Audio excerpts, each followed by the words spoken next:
And இதில் வந்து நம்ம பட்டன்ஸ் பற்றி பார்க்க போகிறோம். ஸோ என்னுடைய லெசன் 01ன்ற வெப்சைட்டுக்கு உள்ள பட்டன் ஒரு ஃபோல்டர் க்ரியேட் பண்ணியிருக்கேன். அண்ட் அதுக்குள்ள button.aspxpன்னு ஒரு பேஜ் க்ரியேட் பண்ணியிருக்கேன்.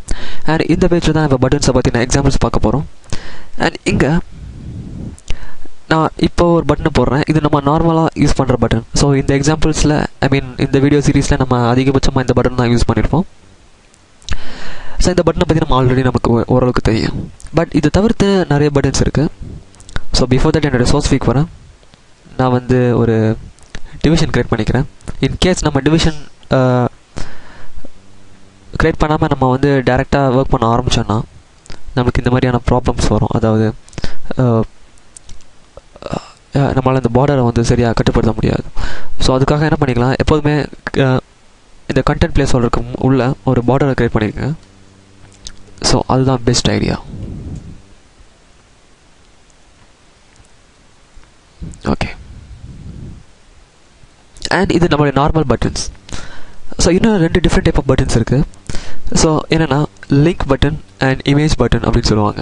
ஸோ இந்த பட்டன் என்ன வேலை செய்யுமோ அதே தான் இந்த 2 பட்டனும் வேலை செய்யும். பட் இதுலேருந்து கொஞ்சம் டிஃப்ரென்ஸ் இருக்குது. ஸோ ஃபஸ்ட்டு இமேஜ் பட்டனை பற்றி பார்த்துடலாம். ஸோ இங்கே இமேஜ் ஆப்ஜெக்ட்டுக்கு கீழே இந்த இமேஜ் பட்டன் இருக்கும். ஜஸ்ட் அதை கிளிக் பண்ணி ட்ராக் பண்ணி உங்கள் பேஜில் போடுங்க. போட்டோன்னே இந்த பட்டன் பார்த்தீங்கன்னா உங்களுக்கு டிஃப்ரெண்ட்டாக தெரியும். நம்ம பட்டன் இது நார்மல் பட்டன். பட் இந்த இமேஜ் பட்டன் வந்து நம்மளுக்கு கொஞ்சம் ஸ்லைடிங்காக இருக்குது. அதாவது வழக்கத்துக்கு மாறாக இருக்க ஜஸ்ட் இது வந்து ஒரு இமேஜ் பிரேக் ஆன மாதிரி ஒரு சிம்பிள் தருது. ஸோ ஆக்சுவலி இது என்ன மேட்டர்னா, இது ஒரு image button.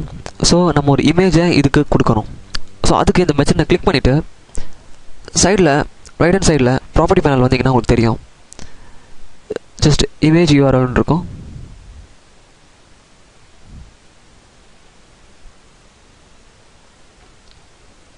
Just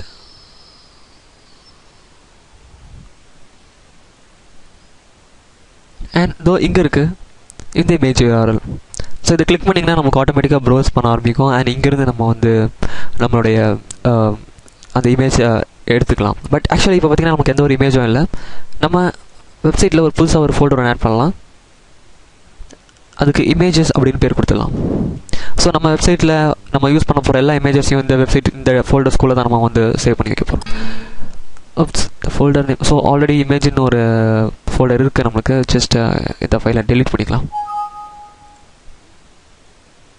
image okay, already இமேஜின்னு ஒரு ஃபோல்டர் இருக்குது. ஸோ அதுக்குள்ளே வந்து பேனர் மட்டும் நான் போட்டு வச்சுருக்கேன். அண்ட் இதுக்குள்ளே என்ன சம் இமேஜஸை போடலாம். ஸோ அதுக்கு முன்னாடி நான் கூகுளுக்கு போய்க்கிறேன். ஜஸ்ட் அண்ட் இங்கே நான் இமேஜ் சர்ச்சுக்கு போய்க்கிறேன். ஸோ கொஞ்சம் நல்ல இமேஜஸை நம்ம தேடி எடுக்கலாம் கூகுளிலேருந்து. ஸோ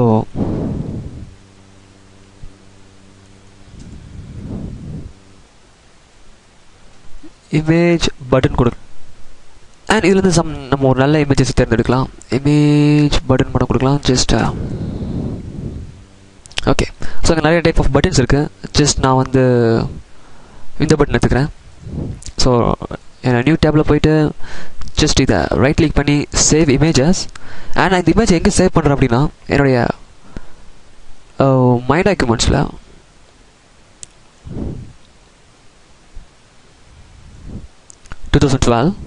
வெப்சைட் 01 அண்ட் இதில் வந்து இமேஜஸ். ஸோ இதுக்குள்ளே நான் வந்து இதை நான் ஸ்டோர் பண்ணுறேன். அண்ட் இதுக்கு பேர் வந்து பட்டன் இமேஜ் அப்படின்னு கொடுத்துட்றேன். Save it. அண்ட் ஓகே, எனக்கு இப்போ சேவ் ஆகிடுச்சு. ஜஸ்ட் என்னுடைய ப்ரௌசரில் எல்லாத்தையும் நான் க்ளோஸ் பண்ணிக்கிறேன். அண்ட் இங்கே இப்போ நான் ரீஃப்ரெஷ் பண்ணுறேன் இந்த ஏரியாவை. Just refresh. எனக்கு ஒரு பட்டன் இமேஜ் அப்படின்னு ஒரு கிரியேட் ஆகிருக்கும். ஓகே, அண்ட் இப்போ இந்த இமேஜ் பட்டனை நான் கிளிக் பண்ணிவிட்டு என்னோடய இமேஜ் யூஆர்எல் ஏரியாவை தேடுறேன். இமேஜ் யூஆர்எல் அண்ட் இதை நான் செலக்ட் பண்ணிக்கிறேன். இந்த சின்ன லிப்ஸை கிளிக் பண்ணுறேன். கிளிக் பண்ணோன்னே எனக்கு இந்த விண்டோ ஓப்பன் ஆகும். அண்ட் இதில் வந்து நான் வந்து இமேஜஸை சூஸ் பண்ணணும். அண்ட் அது கீழே பார்த்தீங்கன்னா பட்டன் இமேஜ் நம்ம இப்போ சேவ் பண்ண அந்த இமேஜ். அண்ட் அதை செலக்ட் பண்ணிவிட்டு ஜஸ்ட் கிளிக் ஓகே. ஸோ பார்த்தீங்கன்னா இங்கே உங்களுக்கு கிளியராக தெரியும் அந்த பட்டன் வந்து இங்கே வந்து நம்மளுக்கு அந்த இமேஜ் வந்து இங்கே தெரியுது அப்படின்னு சொல்லிட்டு ஜஸ்ட் நான் இந்த எக்ஸ்பேண்ட் பண்ணுறேன். அந்த பார்டரை கிளிக் பண்ணி பார்த்தீங்கன்னா அந்த இமேஜ் வந்து இப்போ எங்கள் இந்த பட்டனுக்கு இமேஜ் கொடுத்துருக்கோம். ஸோ இப்போ நம்ம அந்த டவுன்லோட் பண்ண அந்த இமேஜை நான் இங்கே கொடுத்துருக்கேன். அண்ட் இப்போ நான் இதை டபுள் கிளிக் பண்ணுறேன். இப்போ ஆட்டோமேட்டிக்காக எனக்கு இந்த இடத்துல நான் அந்த பட்டனை கிளிக் பண்ணால் என்ன நடக்கணும் அப்படின்றத நம்ம இங்கே எழுதலாம். ஸோ இதுவும் ஒரு நார்மல் பட்டன் மாதிரி தான். ஸோ ஜஸ்ட் இந்த பட்டனுக்கும் இந்த பட்டனுக்கும் என்ன டிஃப்ரென்ஸ் அப்படின்னா, இது வந்து ஒரு நார்மல் பட்டனாக இருக்கும். அண்ட் இது வந்து நமக்கு என்ன இமேஜ் தேவையோ அந்த இமேஜை இந்த இடத்துல நம்ம போட்டுக்கலாம். அண்ட் இதில் இன்னொரு பட்டன் இருக்குது, லிங்க் பட்டன். ஜஸ்ட் இங்கே இருக்குது. என்னுடைய ஸ்க்ரீனில் நான் 2 எட்டர் தட்டிக்கிறேன், என்னோட நெக்ஸ்ட் லைனுக்கு வந்துடும். அண்ட் இந்த இடத்துல லிங்க் பட்டன் ஜஸ்ட் நான் அதை கிளிக் பண்ணி ட்ராக் பண்ணி இந்த இடத்துல போடுறேன். அண்ட் இந்த பட்டனை பார்த்தீங்கன்னா நம்ம இதில் ஹைப்பர் லிங்க்ஸும் ஸ்பெசிஃபை பண்ணலாம். அப்படி இல்லாட்டி இதுக்கும் நம்ம events எழுதலாம். ஸோ இந்த 2 ஃபங்க்ஷனும் கூட நம்ம இதில் நம்ம யூஸ் பண்ணிக்கலாம். ஸோ இந்த பட்டனையும் நம்ம அதிகமாக நம்ம வீடியோ டியூட்டோரியல்ஸில் யூஸ் பண்ணுவோம். நம்ம இமேஜ் பட்டன்ஸையும் யூஸ் பண்ணுவோம், நார்மல் பட்டன்ஸையும் யூஸ் பண்ணுவோம். ஸோ இந்த மாதிரி 3 பட்டன்ஸ் இருக்குது. நம்ம இதில் இமேஜாகவும் யூஸ் பண்ணிக்கலாம், லிங்காகவும் யூஸ் பண்ணிக்கலாம். அப்படின்றத நான் உங்களுக்கு சொல்லணும் அப்படின்றதுக்காக தான் இப்போ நான் இதை சொன்னேன். அண்ட் நம்ம இந்த வீடியோ சீரிஸில் இந்த 3 பட்டனையும் நம்ம அதிகமாக யூஸ் பண்ணுவோம். ஸோ இதை பற்றி தெரிஞ்சிக்க வேண்டியது ரொம்ப ரொம்ப முக்கியம்.